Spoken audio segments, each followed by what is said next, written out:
Okay, so here we are again looking at parts of speech. So I promised you conjunctions.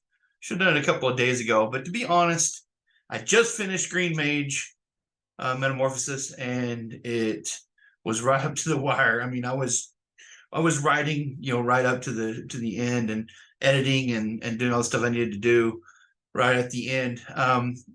The process goes, you write your first draft. You know how the process goes. I've done it before on this channel, but just for those of you who don't remember or don't know, or you're new to the channel, you have the writing process, and then you have that first draft. And the first draft is always terrible because it's your first draft. It's just something you've thrown together and kind of got an idea where you want everything, but it's usually not finalized. Then if you change one thing on the rough draft, on the first draft, then you've automatically got a second draft, right? But anyway, the point is you try to do some self-editing. And once you do the self-editing part, that's when you send it to an editor.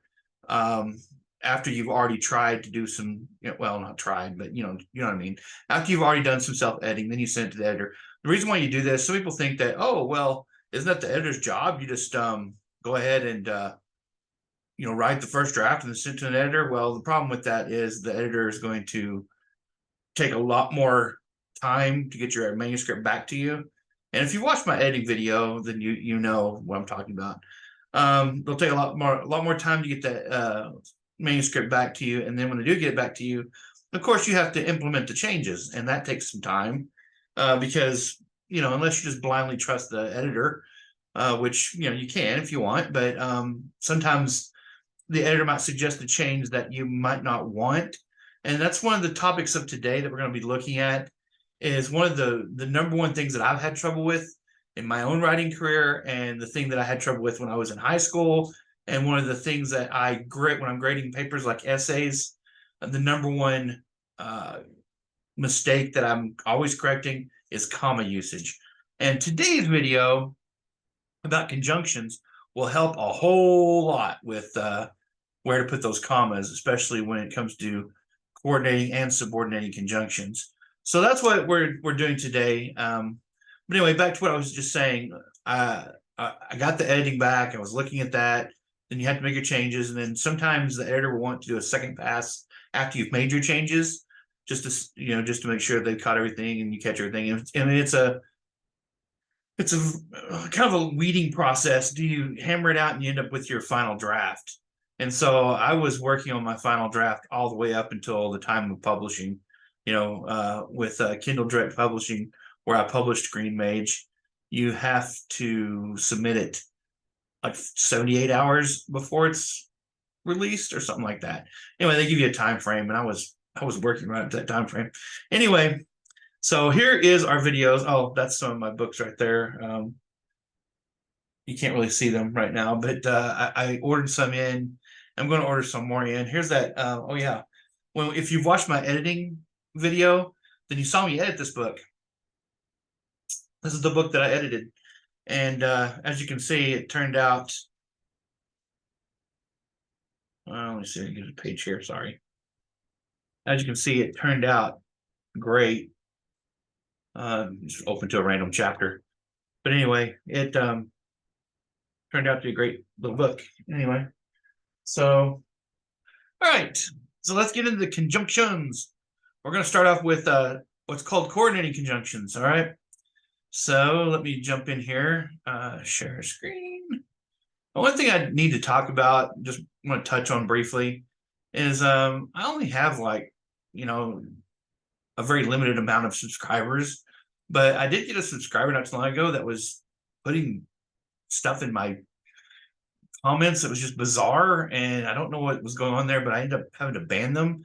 I'm like, I have like under 300 people that are subscribed to my channel, and I'm having to ban somebody because they're trolling and saying weird stuff. I don't know. Anyway, so I'm not afraid to ban people if you get on here and just, I don't know where that even came from, but it's just weird, So you get on here, and I mean, I keep everything pretty informal. There's not really a lot of music or anything like that. I try to keep things more interesting and more utilitarian, what you can use. And I will continue to do so. I will probably add music and stuff later on. I'm planning on ordering a camera and everything, but since I don't have Patreon, I have Patreon, but I haven't set it up for this channel or anything.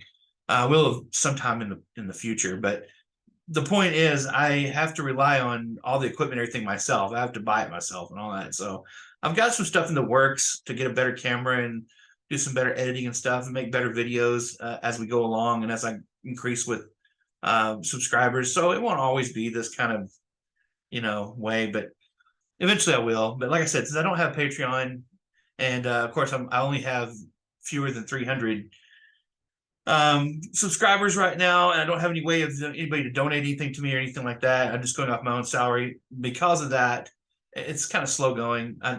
Eventually I'll have like live streams and things like that, but right now I'm just relying on myself to make the content. So it's going to be slower because it takes me a while to build up the cash that I need to do this and that, and I don't really want anybody to pay anything in right now. If you want to take these courses, my grammar courses, or you want your kids to take my grammar courses, the best way to do that is through OutSchool. I teach on OutSchool from anywhere from usually around about 10 years old up to 17, 18 years old. OutSchool only allows kids up to 18 years old to take their courses. So, and you can just, I'll probably put it down in the description, OutSchool, their website, since you can go there. But that's where you can find these grammar courses if you want to actually have your child in an actual grammar course. These grammar courses I put here on YouTube for free, they're the basics. They're the basics. I do end up putting a little bit more content into my actual teaching courses. But, the reason why I do this is because I want everybody to know the basics. And I want other writers to know where to put those commas because they're pesky, right? So that's where the best place to do that. And the best place to support me if you want to continue to make videos and you want me to do them a little bit faster and get them up here a little quicker. The best way to do that is right now is just to buy my books. You can find them anywhere. They're under Cleave Bourbon. You can go to Barnes & Noble, Hobo if you're in Canada or anywhere actually. KDP, which is Amazon, Apple Books, everywhere. I mean, every place you can think of. I'm about to add to another place called Ingram Spark here pretty soon because they allow free uploads now. But anyway, so if that's the best way to support me right now is just to buy the books and read the books, because I don't have any other outlets for anybody to submit anything, and I really don't want anybody to feel obligated. Why am I going on and on about this? I don't know. All right, coordinating conjunctions. All right, there's three types of conjunctions. There's coordinating, there is subordinating, and there is correlative. Now, our first one we're going to look at is the coordinating conjunctions. They are the joiners of the grammar world. The word junct, J-U-N-C-T, is Latin for join, to join. And you might see this word in like twins, like conjoined twins, the twins that they used to be called Siamese twin because of those two twins that were from Siam. And we call them Siamese twins, but now, they're conjoined. That's what this comes from. Conjunction, same thing. Words that join. That's what they do. All right, so the coordinating conjunctions are super easy because there's only 7 of them total. And those 7, if you take the first letter from all 7 of those conjunctions, you end up getting for, and, nor, but, or, yet, and so, which spells, guess what, fanboys. So that's an easy way to remember all 7. You can do that by the end of this video. You'll know all 7. Just remember the fanboys, for, and, nor, but, or, yet, and so. All right, coordinating conjunctions connect equal parts of words, phrases, and clauses. We've talked about phrases and clauses a little bit before, but we're going to talk about a little bit more today. Words, of course, is self-explanatory, pie and cake, and is connecting cake, pie and cake, or something like that. If you're doing a comparison, you can say this or that, like In-N-Out Burgers or Whataburger. Well, most people don't know. Texas is Whataburger, California is In-N-Out Burger. So which one do you like best? That kind of thing. You're making a comparison. Burger King or McDonald's. That's probably more universal to the whole country. Anyway, so move on to the next one. So just a reminder on what phrases and clauses are. A phrase is a group of words that does not contain both a subject and a verb. Here's 2 prepositional phrases: under the table, around the corner. These don't have a subject or a verb. They're just a prepositional phrase. They have a preposition and an object of the preposition. But any phrase, you can have like one verb, like a verb phrase is has been running, because you have helping verb plus a main verb, has been running, should have gone. Those are verb phrases. Um, Prepositional phrases are like you're seeing here under the table around the corner, and so forth. They can't stand on their own as a sentence. You can't say under the table and anybody know what they're, unless you're in speech and they're like, hey, where's the rattlesnake? Oh, under the table. We speak like that, but you can't you can't write a sentence unless you're writing dialogue. You can't write this in a sentence and stand by itself. It's a phrase. All right, a clause is a group of words that does contain both a subject and a verb. So Jen flew across the country. She missed her kids. Now, when we get to subordinating conjunctions, you can actually combine these two clauses. These are two independent clauses. An independent clause is a clause that can stand by itself as a sentence on its own. So Jen flew across the country is a sentence on its own. She missed her kids. Okay. With subordinate conjunctions, you can put in a because or since. You can say, because she missed her kids, Jen flew across the country. Or because she missed her kids, Jen flew across the country. Okay. You can do something like that. All right. So coordinate conjunctions connect two equal parts. So they work with words, man and woman, pie or cookie. They work with phrases, the dog in the clown suit and the boy with the wagon, my dinner or your lunch. Those are just phrases. Or it can be complete clauses. Mary went shopping, but she forgot to buy milk. I love chocolate cake, so I ate the entire enormous slice. Okay. Now, here's the clause thing. Mary went shopping is an independent clause by itself. It can stand by itself as a sentence. She forgot to buy milk can also stand by itself as a sentence. That's an independent clause. We're joining these two independent clauses together with a subordinating conjunction, but. All right. So the way it works is Mary went shopping, comma, but she forgot to buy milk. All right. So we're combining two independent clauses together. This is called a compound sentence. It's a compound sentence. So two independent clauses connected by a coordinating conjunction is called a compound sentence. All right. What you cannot do is you cannot join these two sentences with simply a comma. That is called a comma splice. And in grammar, that is a no-no. You can't do that. You can't take that out and just connect these two with a comma, because that would be a comma splice. Okay? Because you cannot connect in grammar, you cannot connect, English grammar, I should say, you cannot connect two independent clauses together with a comma. You can use a semicolon. All right? This is where that pesky semicolon that nobody knows how to use goes. I'm going to mark that out. Okay, just pretend like that looks like this, like an O, and then a. Wow, I'm terrible at that. Don't look at that. Do not look at that. Don't look. Look away. Let me change this to white, and I'll just I'll do this. There we go. Semicolon. Okay, mark this out. All right. Mary went shopping. She forgot to buy milk. That's perfectly okay. Usually the two independent clauses are related in some way, closely, like she went shopping, she forgot to buy milk, or kind of related to each other. You don't usually want to combine two independent clauses that don't really relate to each other very well. That would not be good. You wouldn't want to do that. But you can do this. This is related to each other. Both are related to shopping. She went shopping and she forgot to buy something. All right. There was a famous author, and I cannot remember the name of that author. I was trying to think of it earlier, but there was an author that said the only time he ever used semicolons was in college, meaning that the only time he ever used semicolons is when he learned about them. And then once he went on, he never used them again. So, because if you think about it, you can do this with the semicolon. Mary went shopping. She forgot to buy milk, and it sounds fine to me.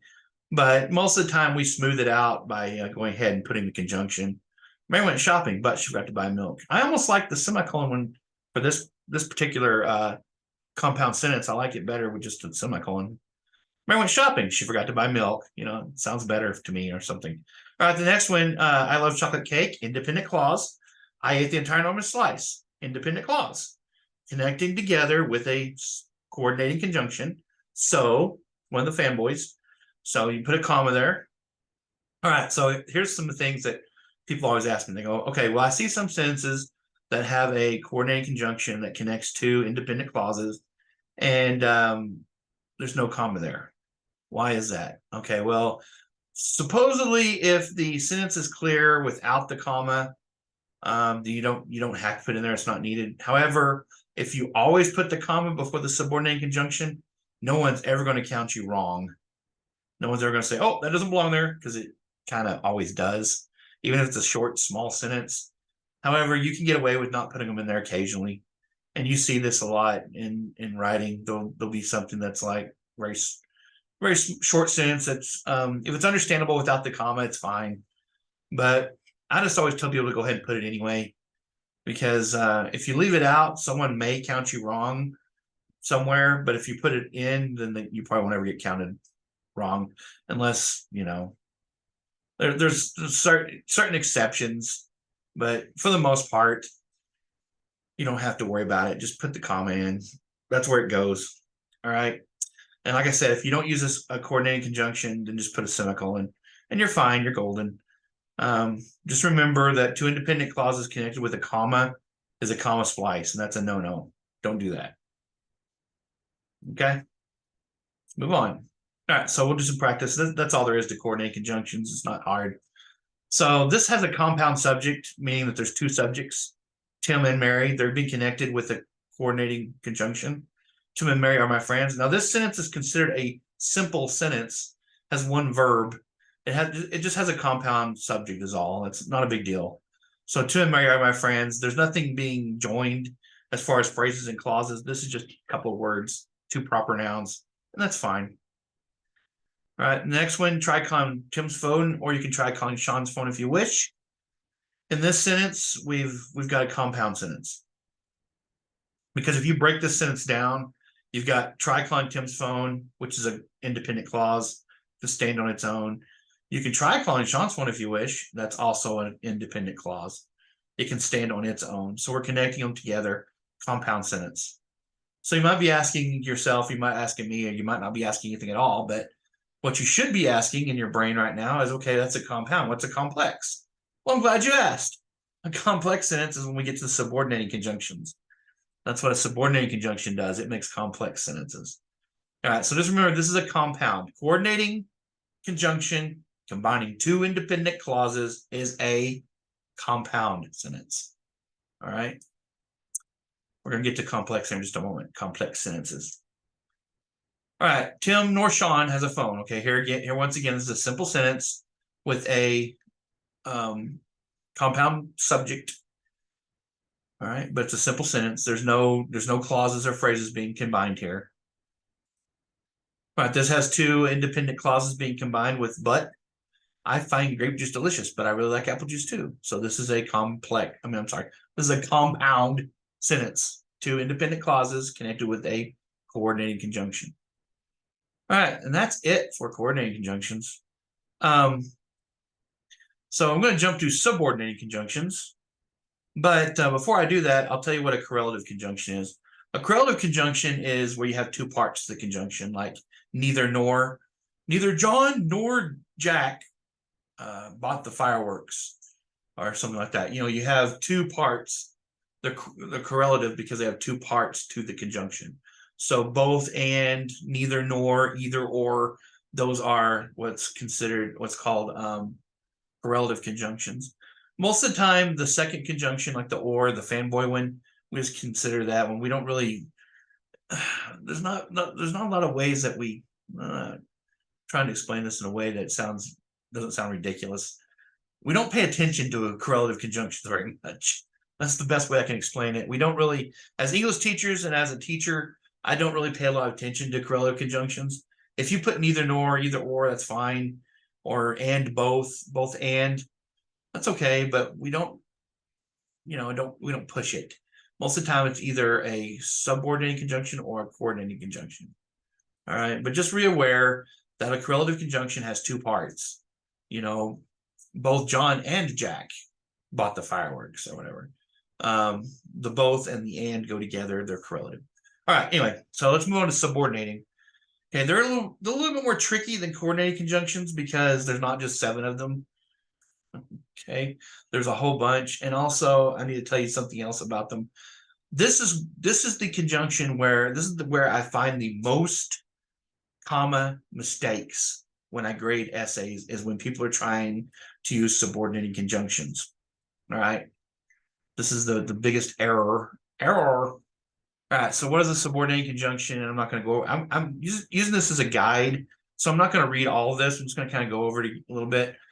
What a subordinating conjunction does is it. Okay, let me back up a little bit. Remember how it said coordinating conjunctions combine words, phrases, and clauses? Well, subordinating conjunctions do not combine words or phrases. They're only used with clauses. Okay, so what they do is a subordinating conjunction takes one of those independent clauses that we were talking about, they're connected. It takes one of them and it turns it into a dependent clause.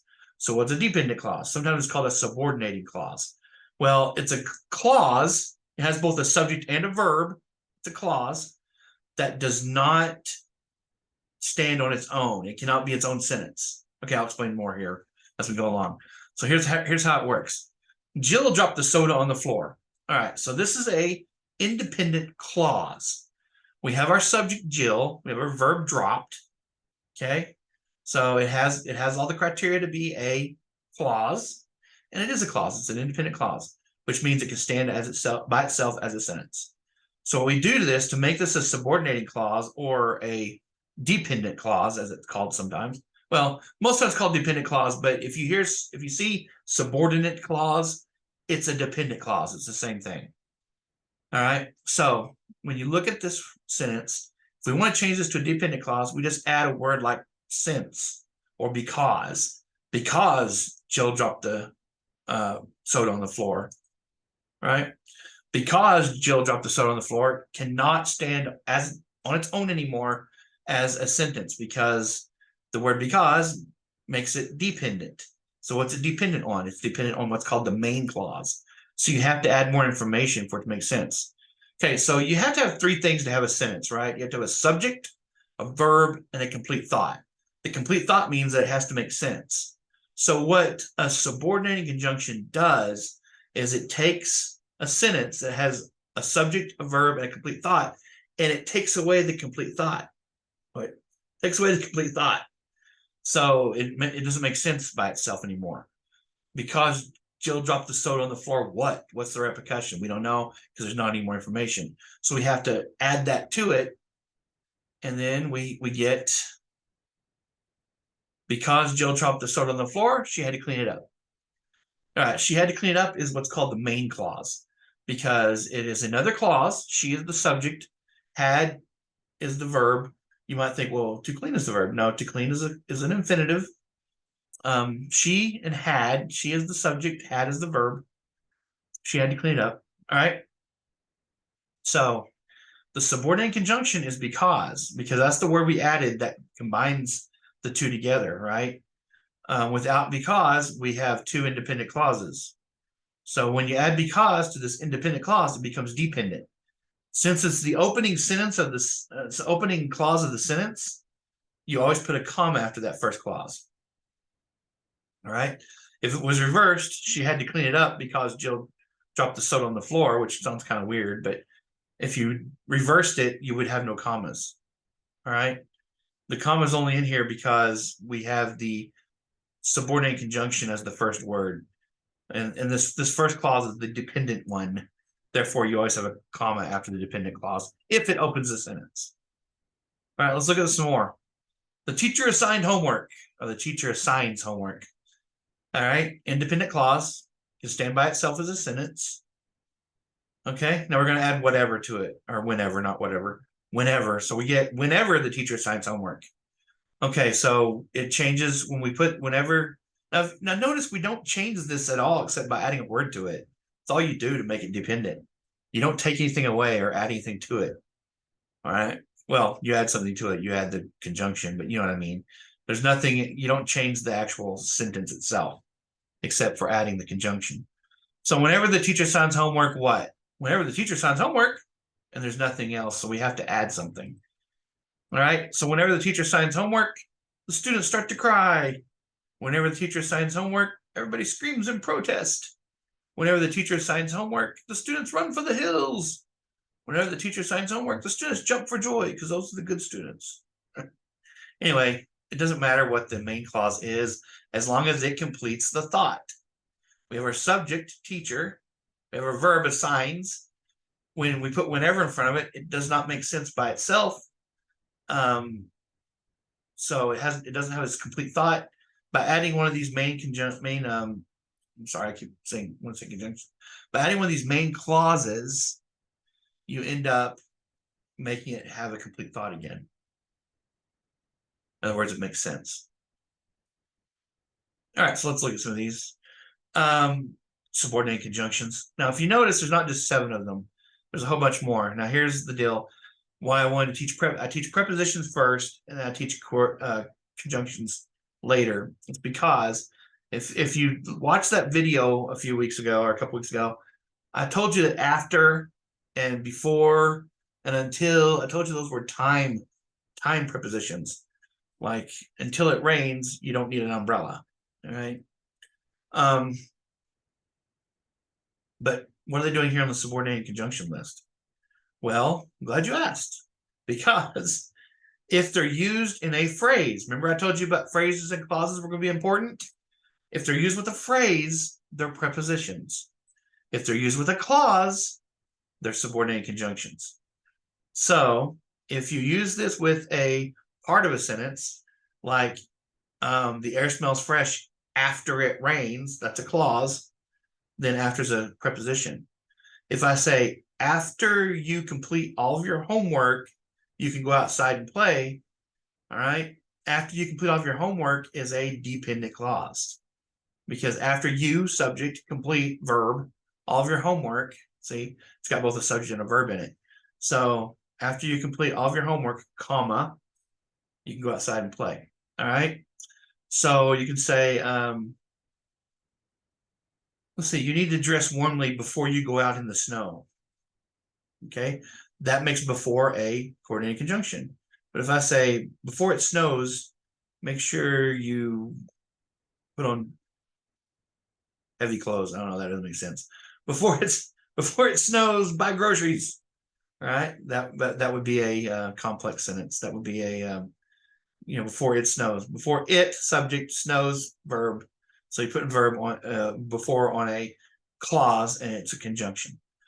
So if you see the word after and it's being used in a phrase, like after it snows or after it rains, then it's a preposition. If you're seeing it with a clause, after you complete all of your homework, then it is a conjunction.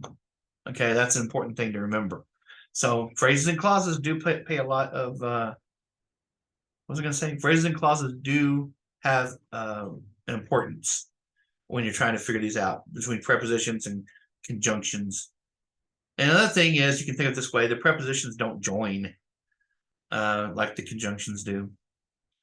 All right, so let's look at a couple more of these and then we'll be done. Whenever I get Tim Hortons, I order 3 Timbits and a coffee. In Texas, we call Timbits donut holes. I had to look up what Tim Hortons was when I first got this PowerPoint, because I had no idea that was a donut shop in like Canada. There's a few of them in the United States, but there's none here in Texas. No. Matter of fact, where I live in Amarillo, Donut Stop is our donut place. All right. So whenever I eat at Tim Hortons, that I eat at Tim Hortons is an independent clause. Putting whenever onto it makes it dependent. Therefore, it's the opening clause. Therefore, we put a comma. So whenever I eat at Tim Hortons, I order 3 Timbits and a coffee, and then put the comma there. Okay. This is a complex sentence. Anytime you have a subordinating conjunction and you have a dependent clause, whether it's the first clause or the second clause, doesn't matter. As long as it has a subordinating conjunction and it's combining 2 clauses, one dependent, one independent, it is a complex sentence. Now remember, a compound sentence is 2 independent clauses connected with a coordinating conjunction. A complex sentence is 2 clauses, one dependent, one independent, connected with a subordinating conjunction. Okay, well, it's actually 2 independent clauses. One of them is made dependent by the conjunction.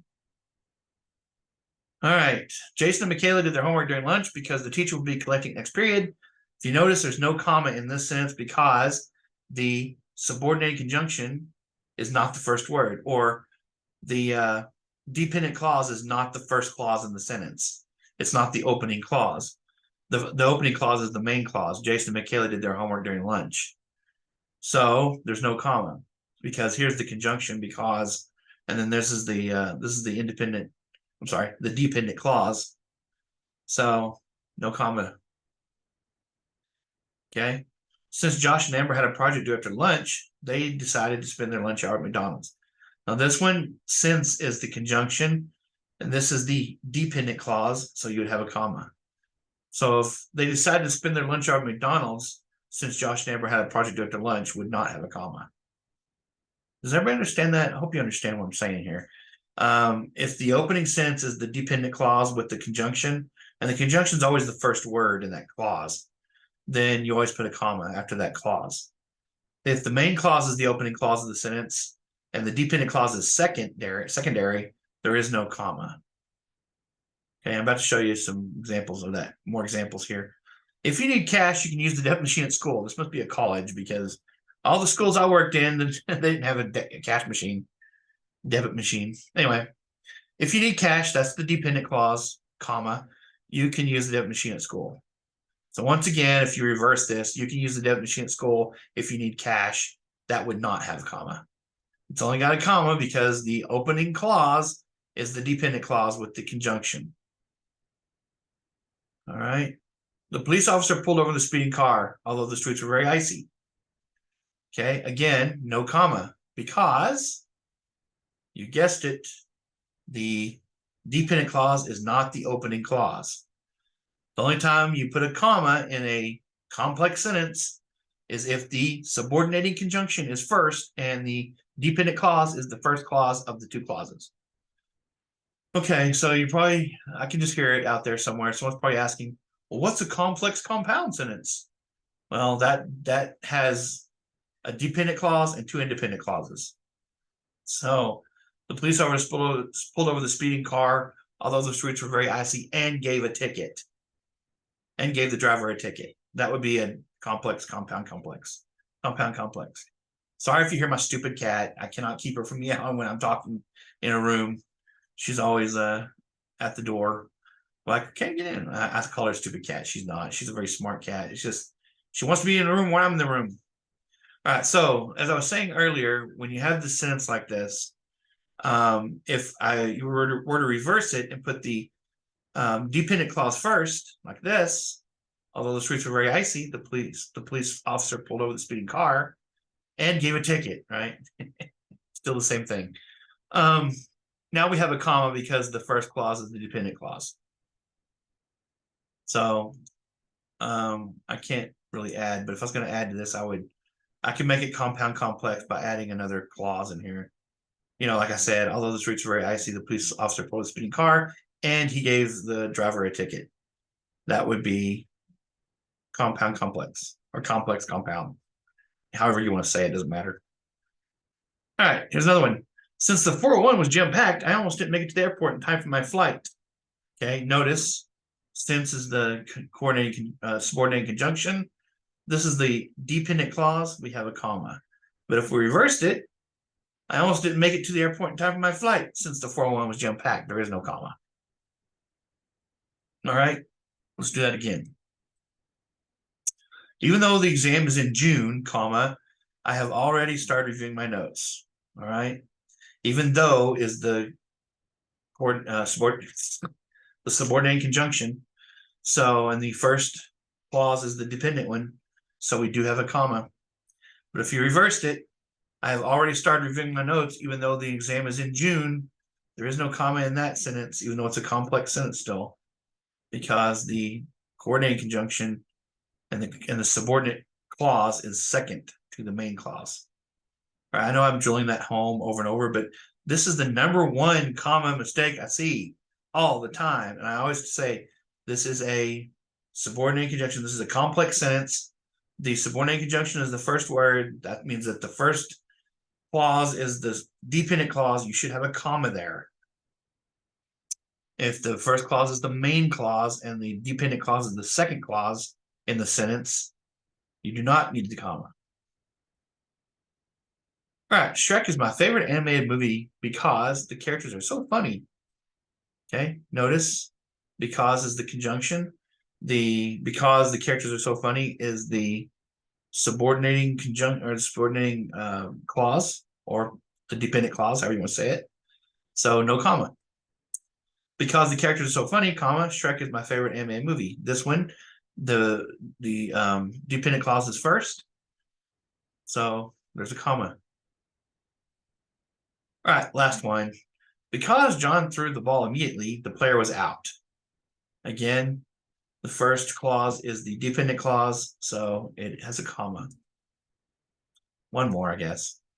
If you like ice cream, you should try the Marble Slab Creamery. Once again, I don't know why this doesn't have a period. There should be a period there. But anyway, if is our conjunction, you like ice cream. It's kind of like a statement, like, you like ice cream. No, I don't. Yes, you do. I'm kidding. All right, anyway. If you like ice cream, that's the dependent clause. So we have a comma. You should try Marble Slab Creamery. Again, if you reversed it, you should try Marble Slab Creamery if you like ice cream. Would not have a comma. All right. So I hope that that's clear. I kind of drilled that home and kind of said that many, many times. So anyway, that's all for today. I just wanted to kind of tell you what conjunctions were and how they worked. And the biggest thing about today is learning where to put that comma. Like I said, when I grade essays, number one issue is with subordinate conjunctions and that comma.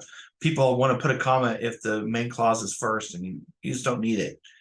All right. And then, of course, the coordinating conjunctions, putting the comma before the conjunction is, never going to be wrong if you put it there. So anyway, that's it. I can't think of anything else I need to tell you right now. Next video,